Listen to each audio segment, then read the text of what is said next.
Hi, welcome to Think Human. I'm Chris, and in this video I want to talk about what is time. So in everyday normal life we all understand what it means. We can set up a meeting and say let's meet 2 o'clock and no one's confused like what does that mean, what is 2 o'clock. We all know what it means. But to go really deeper into it, what is it really? Because it does have this hard to describe quality. Like, what is time really? It's like the change of events from time to time. It's like going from one event to another. There are all kinds of descriptions, but none of them really accurate in a physical sense. And I thought it would be good to really describe what time is in physical terms, and this is state of the art, how it's looked at right now, and once you get along with it, it will make perfect sense to you, and if not, then there's something wrong with you. Just kidding, it's okay. So the reason why we have time is essentially because the Big Bang happened. Our flow of time, what we perceive as the flow of time from the present moment to the future, from the past to the present to the future, our perceived flow of time is actually entropy of the universe increasing. So we can imagine a Big Bang, the singularity, the moment, the billionth of a second after the Big Bang. We don't know what the actual moment of the Big Bang was. No one has any idea what it was. Maybe it was a multiverse, maybe it was a universe born from a universe. There are many different ideas, and that's an interesting thing to get into as well. But let's imagine this is the moment, fraction of a fraction of a fraction of a fraction of a second after the Big Bang, and this thing here is highly ordered. This thing here has really low entropy, and entropy is the measure of order of or disorder of things. Let's draw this by example by having 2 boxes. Okay, so now we have 2 boxes. One is low entropy, another one is really high entropy. Low entropy means organized. High entropy means chaotic and disordered. So if we go back to the Big Bang, first picture ever drawn of the Big Bang, so this was a highly ordered state, really low entropy state, the most ordered state in the universe possible. Everything was highly organized, the most organized that anything has ever been in the universe, the most ordered time in the universe. Of course, a fraction of a fraction of a fraction of a fraction of a second before this moment that I drew here, entropy was even lower, but in this moment it's one of the lowest points of entropy that ever was in the universe. And so what happens next? We all have heard the stories. Let's say like a second later, we see an expansion. Of course, it's a uniform expansion. It's really fast expansion. But every moment after this initial moment, right after the Big Bang, every moment after, entropy of the universe is increasing. The chaos and disorder of the universe is increasing. And this is the flow of time. This is what time is. Time is the flow from really ordered states to really disordered states. And now you might ask, how come do we then have, if the universe only goes into more chaotic and disordered places, how can we have stars and planets and galaxies and things like that? Which is a brilliant question. Glad you came up with that. So the answer to that is, so entropy is an interesting thing. Entropy isn't like a law of nature that everything everywhere all the time has to get more chaotic. It is allowed that some pockets of order emerge, and in our universe why it happened was due to gravity. Gravity is a really important part of this.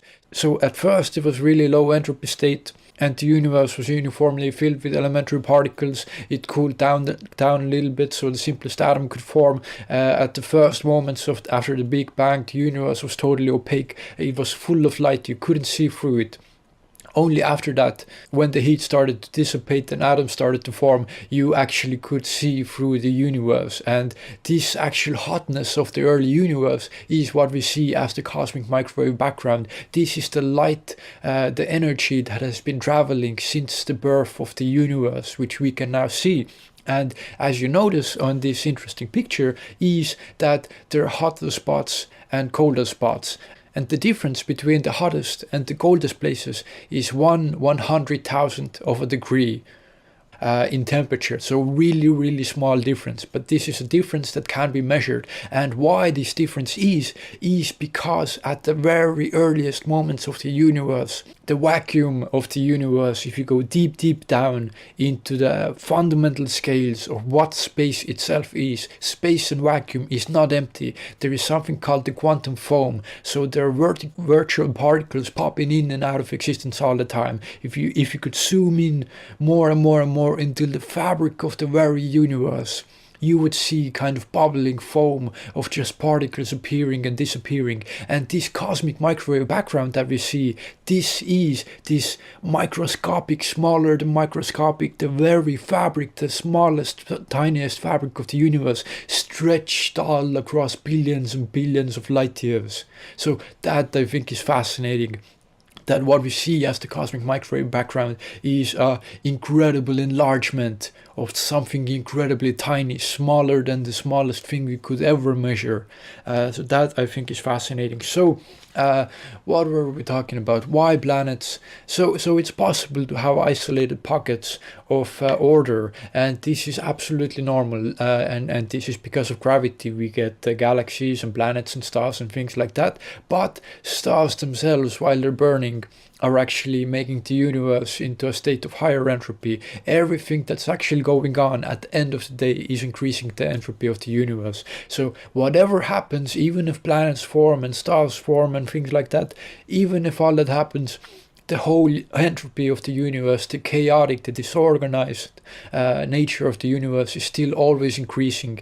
Every single moment, right now to this moment here, entropy of the universe is increasing. And this is just what happens. This is a law of thermodynamics. I know I said this isn't the law of nature. Entropy itself isn't the law of nature, but this is a kind of effect that is just in the universe. This is just what happens in our universe. And so time, the passing of time, is this change from lower entropy to higher entropy. Now it can be kind of confusing and difficult to understand, like, how are these things connected. But think about the universe that only had uniform spread of atoms. There was no gravity, did not exist, and you just had a uniformed universe that's infinite, only particle in every square meter of the universe. There's one particle in every 3 dimensions. And this universe would be perfectly symmetrical. There would be no time in this universe. You could run the clock into the past and you could run black clock to the future. There would be no distinction, no difference. In fact, there would exist no past or no future for that kind of universe, because any state of that universe would be identical to any other state. So there would be no meaning in saying earlier in this universe or later in this universe, because nothing could happen in that universe. It is only possible to have time and the flow of time because things are changing, because the flow of entropy from really low states to really high states. And this is what our universe is doing, and quite marvelous and wonderful and weird to think about how it's possible that during this process it just so happens that galaxies form, stars form, planets form, and life also evolves. And that is fascinating. We can also talk about how strange it is that the universe that we're living in is exactly the type of universe that allows life to form. If anything was any bit different, if the strong nuclear force was any stronger or weaker, atoms couldn't exist. If gravity was any weaker, stars wouldn't be burning. Like, if any law of nature would be different, we couldn't just be here. So there is the question, this universe is perfect for life to exist, for us to be here right now. So one of the possibilities, the most reasonable explanation, is that there must have been many different universes. And of course, we are just in the one where we can exist.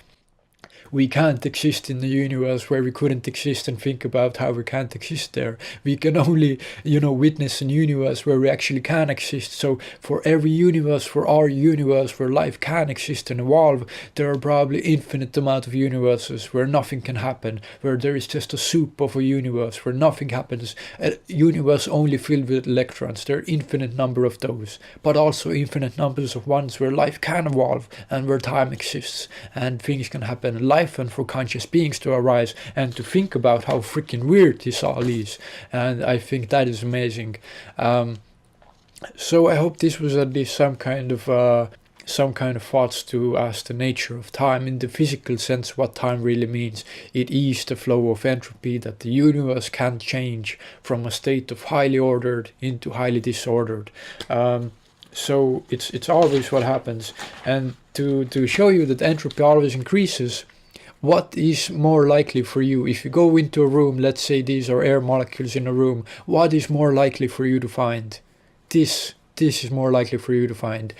You are very less likely, it happens really rarely, if ever, that you go into a room and you see all the air molecules compressed in one corner of the room. This is entropy. After 1 second, all of these molecules of air will begin to spread around the room, so entropy increases and gets higher. And this is with every system in the universe. Entropy always increases and gets higher, and this is the flow of time, believe it or not. So I hope you got some interesting thoughts from this. If you have any ideas, please share them in the comments. And of course, thank you so much for watching, and take care.